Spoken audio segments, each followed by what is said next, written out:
Pemerintah Cina menyerukan kepada komunitas internasional untuk bersama-sama mencegah apa yang mereka nilai sebagai kebangkitan militerisme di Jepang.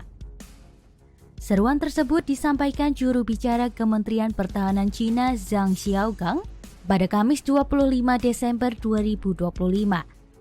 Ia mengajak seluruh negara yang menjunjung perdamaian untuk mengambil langkah tegas guna menekan gerakan sayap kanan di Jepang yang dinilai mendorong arah remiliterisasi. Zhang mengatakan dunia perlu waspada agar tidak kembali terjerumus dalam kekacauan global dan pengulangan tragedi sejarah akibat bangkitnya militerisme.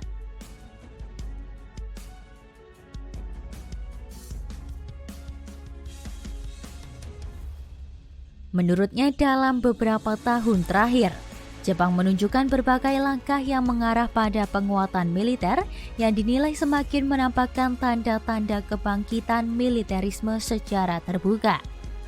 Ia juga menuding Jepang kerap menjadikan Cina sebagai alasan atau dalih untuk menutupi motif sebenarnya di balik dorongan remiliterisasi tersebut.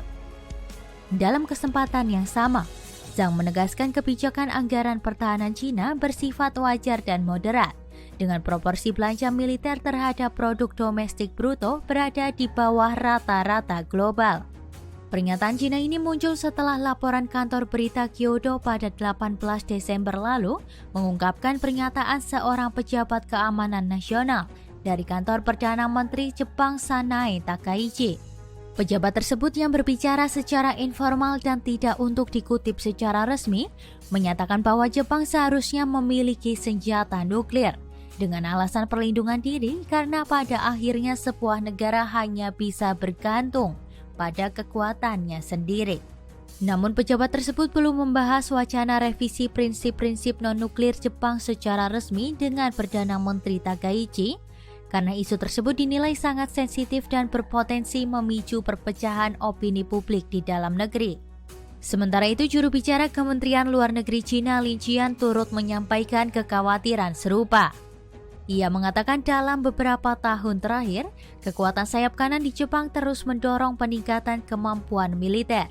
Menurut Lin, pernyataan pejabat Jepang terkait kepemilikan senjata nuklir semakin memperlihatkan ambisi kelompok-kelompok tersebut untuk menghidupkan kembali agenda remiliterisasi. 此次日本首相官邸高官的拥核言论绝非孤立事件。近年来，日本自我松绑集体自卫权，发展中远程进攻性武器，增加兵力部署，重构指挥体制，拓展自卫队的活动范围，严重违背开罗宣言、波茨坦公告等具有国际法效力的文件规定和自身宪法。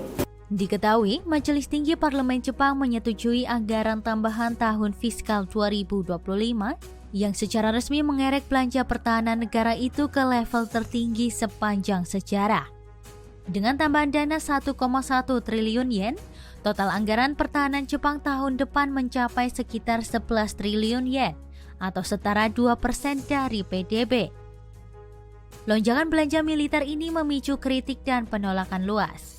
Sejak diajukan ke parlemen awal Desember, kebijakan tersebut menuai protes publik di berbagai daerah. Warga menilai pemerintah lebih memprioritaskan ekspansi militer ketimbang kesejahteraan sosial, dan kontribusi jaminan sosial justru dipangkas. Dalam beberapa tahun terakhir, Jepang dinilai semakin menjauh dari prinsip pasifisme pasca perang dengan terus menaikkan anggaran pertahanan, mendorong ekspor senjata mematikan, serta membuka wacana revisi 3 prinsip non-nuklir. Doktrin yang sejak 1967 menegaskan Jepang tidak memiliki, tidak memproduksi, dan tidak mengizinkan senjata nuklir masuk ke wilayahnya.